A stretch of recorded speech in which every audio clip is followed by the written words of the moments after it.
Good morning, Karen from Quantum Heart Awakening. How is everyone doing? Let's all start with a big deep breath. In through the nose, out through the mouth. You can feel free to do that 3 to 5 times just to kind of get you grounded. I find that breath work gets me present. It helps me ground. And it helps kind of start to train my awareness. Start to tune inward and start to notice different sensations in the body, right? Because our spiritual, mental, emotional, physical connection gifts us information about what's going on within our hearts, what's going on within the psyche, and it starts to become a little bit of a roadmap for us, right? I don't know if any of you have done deep psychological work, but the body is a part of it. You know, sometimes they ask you, okay, you're feeling this thing. Where do you feel it in your body? And a lot of times people can't answer that question. It takes a bit of training their awareness to even include their body in their perceptual system. That's a hard thing to do, right? It's a hard thing to, have never really paid attention to your body other than when maybe you're sick or you're injured, but to really start to understand the nuances of the energetic system and start to feel, oh, okay, when I'm around this person or in this situation or at this location, I start to get like a pit in my stomach, or I start to get, low back pain. That all of that information is telling you something. It's trying to get your attention. So by taking a few breaths, even before you do anything, even before you get in your car to go to work, will help ground you and help sharpen your perceptual system. Okay, enough of that. So today, this is going to be a love reading. This is going to be grounded in love, and maybe relationship stuff will come up, sure, and I'll hold that, I'll entertain that. However, this is more about your own relationship with love. That could be self-love, that could be collective love, that could be divine love. We're going to confront things. Well, let me not tell you what we're going to confront. I assume we're going to confront things around worthiness, things around what's blocking love, right? So these readings, I just started them maybe a couple weeks ago, and I really loved what had come out. And I don't do specifically relationship readings, even though, which sounds hilarious coming out of my mouth, because I do the divine feminine masculine readings, but really that is all of our paths, right? Doesn't matter whether you're partnered or not in this physical plane. We are working on our relationship that we have with our inner feminine and inner masculine, which is the foundation, which is the groundwork to come into relationship with any sort of external energies, right? Okay, so I have no idea where we're going to go, but let's see. I'm going to use this super fun deck. I haven't used this in a very long time. I think I used it the first week I got it. We just shuffle. It's been a while. Get some energy going.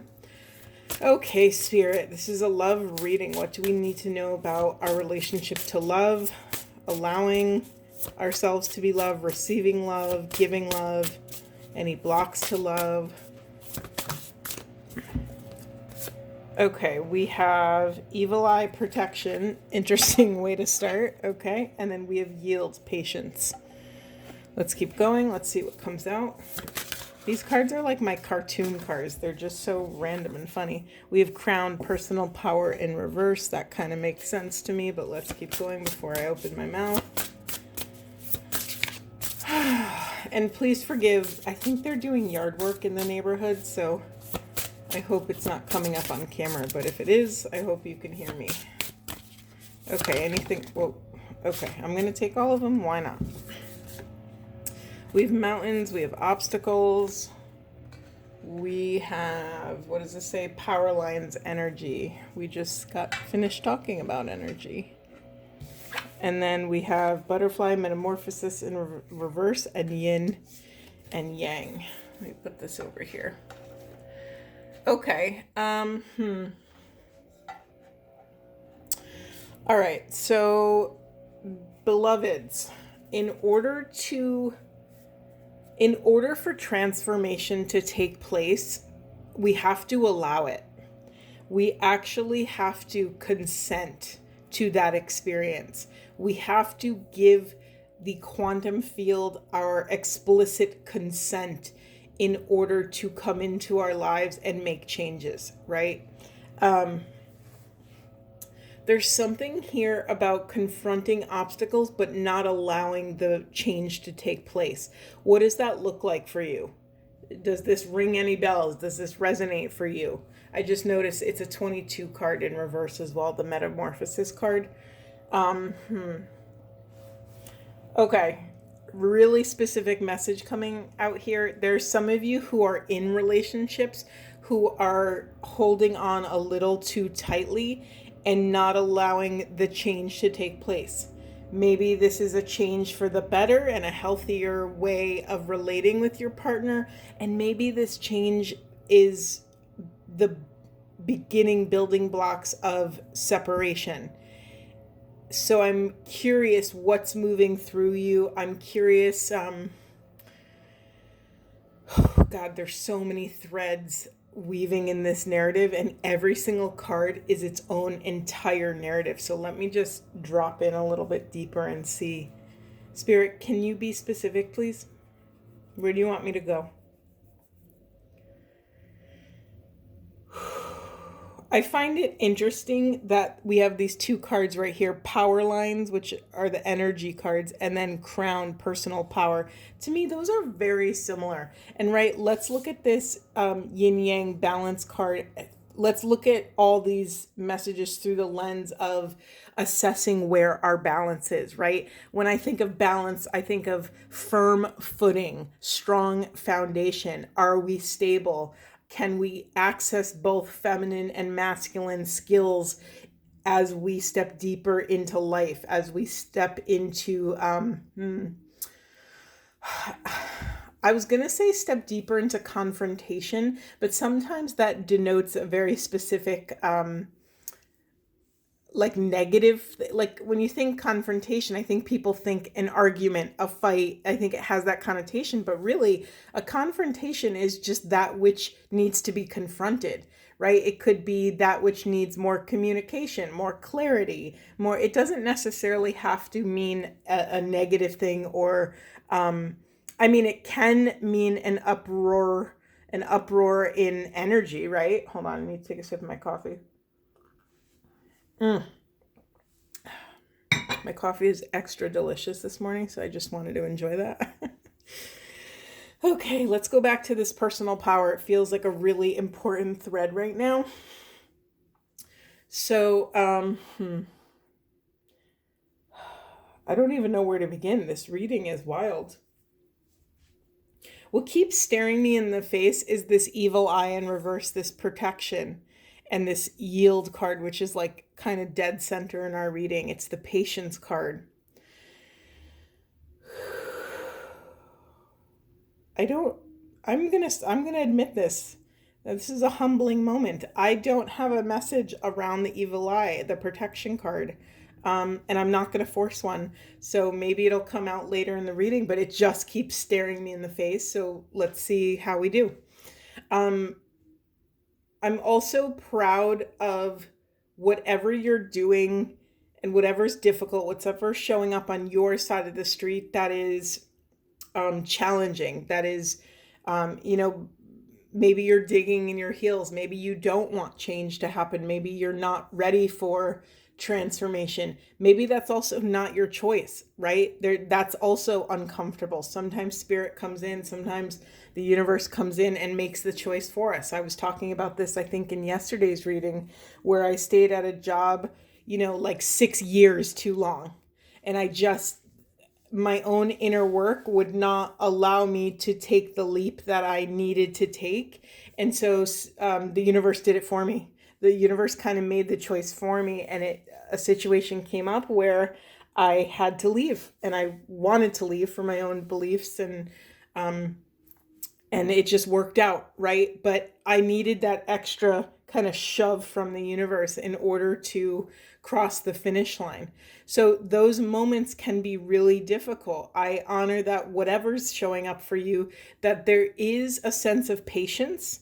There is a sense of yielding to what is actually unfurling for you, right? I admire whoever's watching here, whoever I'm reading for. I admire how present you're being with the difficulty, right? It's not just a success if you get the outcome that you want. We have to actually zoom in and look at all of our micro successes in these micro present moments, right? You are able to be patient with something incredibly difficult. And maybe it's incredibly difficult for you or someone else, and you are holding your center while all of this is kind of finding its final destination, right? Its place while it kind of unfolds in the way that it needs to unfold. So celebrate these micro moments where you are finding presence, finding peace, finding patience in difficulty. Okay. Let's go back to these power lines. So there's something, we talked yesterday about assessing where you feel you are leaking power. Now, I know I teach these things and I talk about these things very lightly in passing. In reality, in the embodiment process, these are incredibly difficult, energetic, high-level tasks, right? To be able to look at your life, look at yourself, look at your own actions, thoughts, and behaviors and feelings and those of someone else, and to hold your center for love in that chaos takes profound patience, presence, skill, nuance, surrender, detachment. There's so many skills that are coming out of this process. And I don't know why I was just about to say divine feminine. So maybe, I mean, it makes sense. Usually my audience is more feminines. So maybe that's why it's coming through, or maybe the collective is working on the feminine empowerment part of things, right? The yin and the yang. We have a little bit of feminine in the masculine and a little bit of masculine in the feminine, right? And we're learning to balance and work with those and to be able to access either skills at any given moment, right? To wield our wise discernment in the present moment, live in action, in real time, out in our lives. Okay, so going back to what I was saying about these, so we have this crown card, which, excuse me, those of you who have been here for a while know that for me, a crown is my twin flame symbol. You've heard me talk about the throne, right? To me, accessing this crown energy is accessing our exalted state of being, right? What does that mean? Our higher selves. In parts work, it might be said as capital S self, right? We're accessing the part of self that God sees, that how God views us, that piece of self, that perspective. It also entails accessing the highest and best possible interpretation of things, right? When we can lead ourselves and our lives and our psyche and our energy from the throne, we don't have to be running around trying to control everything, right? We are detached. We are surrendered. We put our order out to the universe of what feels resonant and in alignment with our soul's deepest truth and desires. And we sit on our throne patient and we wait for that to come forward, right? Even though we're waiting for that to come forward, we are not in waiting, right? Because there's so many other beautiful facets of the soul. You know, I have to say, I have to call us out a little bit. I think it's really easy.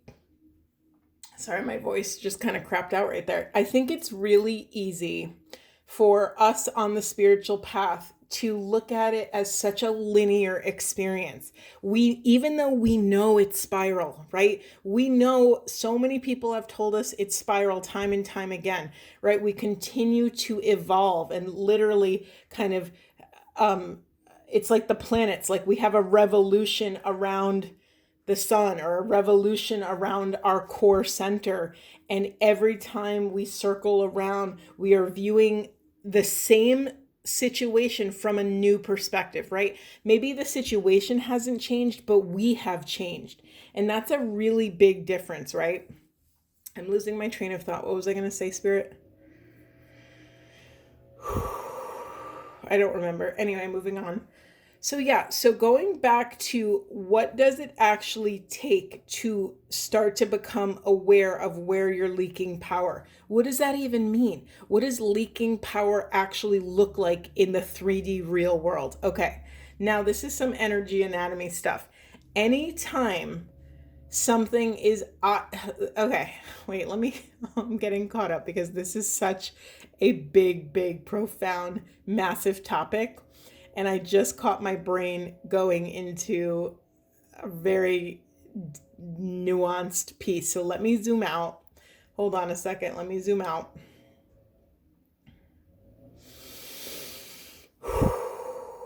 Okay. I'm going to try to make this, I'm going to put this as simply as I can. So this is rooted in my work with energy anatomy. What does that mean? Energy anatomy is quite literally studying the energetic systems of the body, both physiological, so like your actual systems, meaning like your circulatory system and your nervous system and your digestive system, but also combining that with the energetic work, with the chakras through the system, and looking at how our spiritual lives, our lives in the realm of spirit, affect our actual physical life, our physical vessels in the realm of matter. This, I mean, I'm making a joke now. I didn't mean this pun, but this does matter. This is the biggest work you'll ever do, is to become a diligent curator of your own energy, of your own vessel. And the first part that we have to do is recognize where our vessel is at, right? Anytime, if someone comes into, this is such a dumb analogy, but it's coming through, so I'm going to say it to you. Say there's a company, maybe they're doing well, maybe they're not doing well, but they hire, they hire an outsider to come in and like just see where you could revamp things, see how you can streamline, maybe make things better. For that person to do that, they have to first assess where the company is at. Like, what is day one? What is their baseline functioning? Are they meeting their targets? Are they meeting their goals? What is working? What is not working? How do we streamline this process? So in order to assess your own personal power, you have to first just get curious, right? You have to first get curious about how are you actually moving through the world? How does this person fill in the blank of your name? Like, how does Karen wake up in the morning? How does she feel? What is she thinking about? How does her body feel? Does she have any aches and pains that need tending to? Is she tending to them? Right? What is she nourishing her body with? Is she nourishing it? Or is she skipping breakfast and lunch and not eating and grabbing one piece of whatever? You know what I mean? It's like we are just, the first stages, you're just assessing. You're just being curious. There's no judgment. You're just assessing your baseline reality. Okay. Write all of it down. I'm not kidding with this stuff. I'm telling you, this is an actual assessment. And there's no sense in lying or fudging the answers because it's for you, right? No one's going to read this. No one's going to hear this unless you want to buddy up and do this with a friend. If you have someone that you trust to do this together, oh my God, it makes it so much better. And you get the added bonus and challenge of speaking these vulnerable pieces of self out loud to someone else, right? And this, how does this affect our love? Well, because when we can share something vulnerable in the face of someone that we love, and they reflect that love back to you in your vulnerability, it fills a hole that was, sorry, I'm getting emotional talking about this because this is the process of transmutation and alchemy, right? When we can dare to show our shit to someone and dare to challenge the world to love us, right? And then actually receive that love, it's such a profound healing moment. So if you can do this work with someone that you trust, and I don't necessarily recommend that it be your intimate partner if you are in a partnership, it can create a lot of friction that you may or not be able, you may or may not be prepared to deal with, especially if you live together. It might be a little hard not to stay unblended. So I really recommend kind of doing this assessment with like a friend or someone that you trust that you don't live with or that's outside of the home. Okay, going back to this. So you're going to, just for maybe even, is a week too long? Use your judgment. I was going to say a week. But if that's like crazy overwhelming, maybe 3 days. You want more than one day to start to kind of watch yourself and witness who you are and how you show up and the things you think. You need a little diversity and variety to get a bigger sample size of how you're showing up. So I'm going to say a week.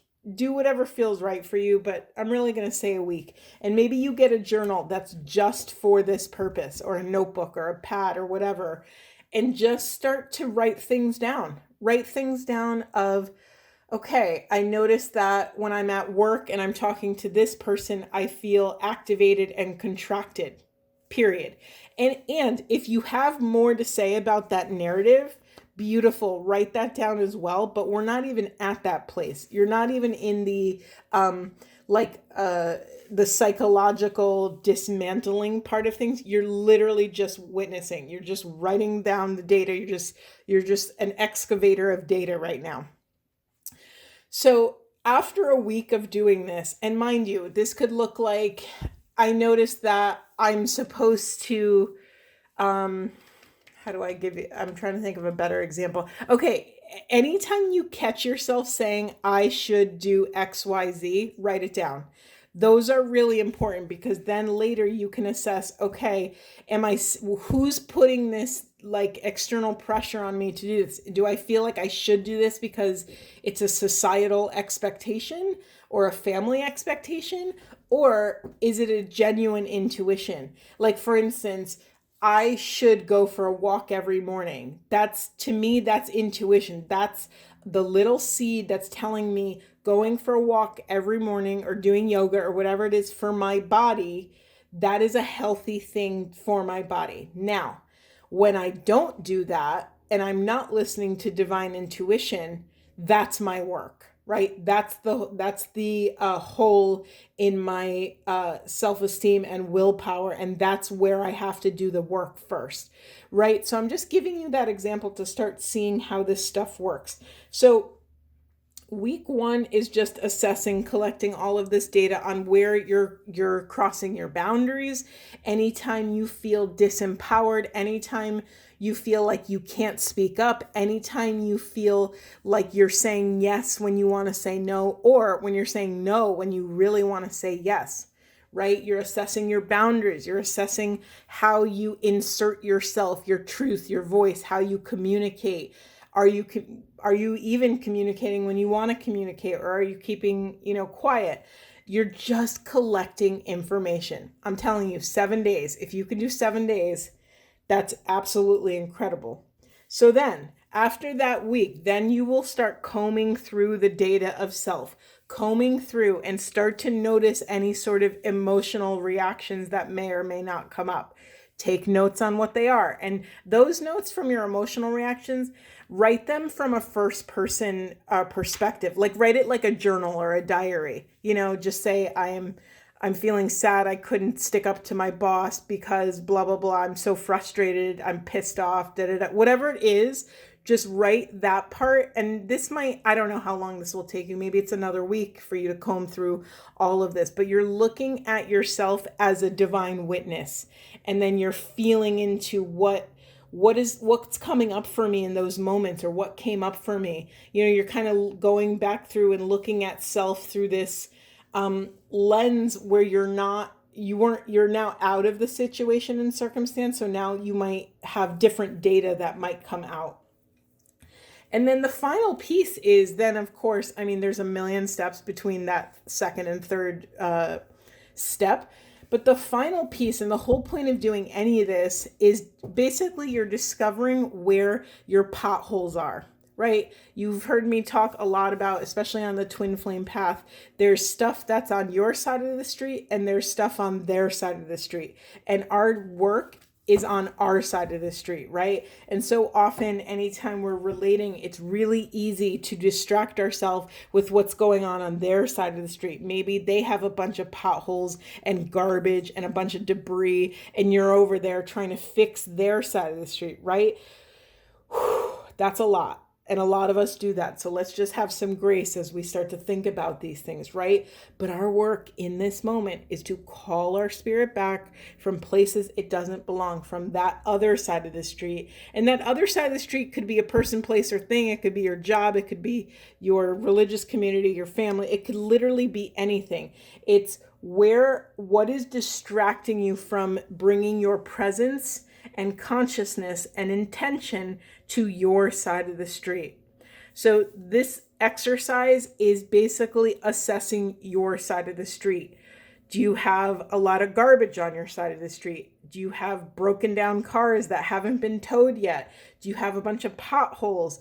Is there construction work going on? Are there, fill in the blank. You are cleaning up your side of the street. By doing that, this is a path of empowerment, right? It's funny. I can't stop staring at these power lines. Right. Is the power out on your block, on your side of the street?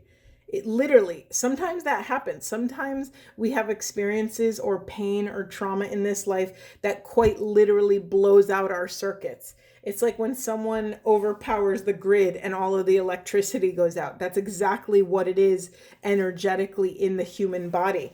And sometimes it might take us months to recover, or dare I say years. Let's just be really real and empathic and compassionate about how messed up some of these experiences can be, right? And it's okay. There's no shame if it's taken you 10 years to get over something, or maybe you're not even over it, right? This is a path of surrendering to love. How much love can you take into your heart in the midst of your own suffering, right? This is our work of learning. Part of my work as a little kid and an empath was I felt the world suffering, but I was consumed by it. I had no boundaries. I had no real understanding of what the heck was going on. I thought everybody felt what I felt. I thought everybody wanted everyone to feel love and happiness and joy and whatever. And so part of my early work, like very early work, like before high school even, was learning that, one, not everyone wants to be healed or fixed or saved. Two, that's none of my work, right? My work is to curate my own self and to save myself and to learn about myself and to draw boundaries around my gifts, my skills, my talents, my love, right? And also to learn how to hold the world suffering without being consumed by it. Myself alone, my little kid self, was not equipped to know how to do that. I needed a love. Oh, I'm going to cry. Hold on. I needed a love that was greater than myself to teach me how to hold such profound pain and suffering, right? I needed like the heavy hitters. I needed the archangels. I needed God. I needed, Christ. I needed some heavy hitter, big love that I didn't have access to as just a tiny human, right? And so that's what set me off on this path of spirituality. Not to mention, I left out a really huge part. I had to learn the hard way of trying to hold the world suffering and not being able to. Now, the not being able to, for me, manifested as physical pain. I've had spine issues and back pain since I was a little kid. Like, I'm talking like 5th or 6th grade. And so I didn't understand what was going on. I didn't understand like why I was gifted this much physical pain. It was so much physical pain, and it made me like crazy at some points. I use that term lightly, but it made me the suffering was so profound that it forced me to seek something higher and greater than myself. It like got me. It was so painful that like to even just exist, I had to tap into a higher energy. I had to tap into something else. So, why am I telling you this story? Because again, this is a process of learning about ourselves. This is a process of becoming self-aware of where are we stumbling, right? Do you find yourself stumbling in the same situation, in the same spot every single time? Do you find yourself getting choked up or not able to communicate with the same type of person? That therein lies your work, right? All of this is just data. Get it all on paper so that you have this sacred collection of awareness about self. And then when you have to write it down, it also kind of flags that in your heart and mind, right? So that as you go through your life, if you do it again, you might more easily identify that, oh, I'm falling in the same pothole. Let me, bring all of my attention and awareness. And so then we come back, we do all this work on self to be able to kind of fill that pothole so that the next time we're traveling down our street, we will not trip in the same location, right? This is this process of coming back into wholeness, which is kind of laughable because we are never not whole, right? The process is actually tuning and shifting our perception that we are whole, because even these like very fallible human parts of self are a part of our internal family world, right? They are worthy, they are divine. Even the parts that are that create a lot of problems for us. Even it's like having a problem child. It's like, are you going to kick them out on the street because they're giving you shit? No, they're a kid. That's like their job. So this is a process of learning how to love these rejected and abandoned pieces of self. Okay. Okay, the only message that's coming out about this evil eye is the message that's been coming out for weeks and weeks and months is are some of you scared to take another step down your path because you don't feel protected? If that's the case, it's time to connect with spiritual experience. My mentor, James Finley, always says that trauma is disconnection from spiritual experience. Write it down. Trauma is disconnection from spiritual experience. Do you understand what a large umbrella for trauma that is? That means anytime we're not in full union with the quantum field, we are in trauma.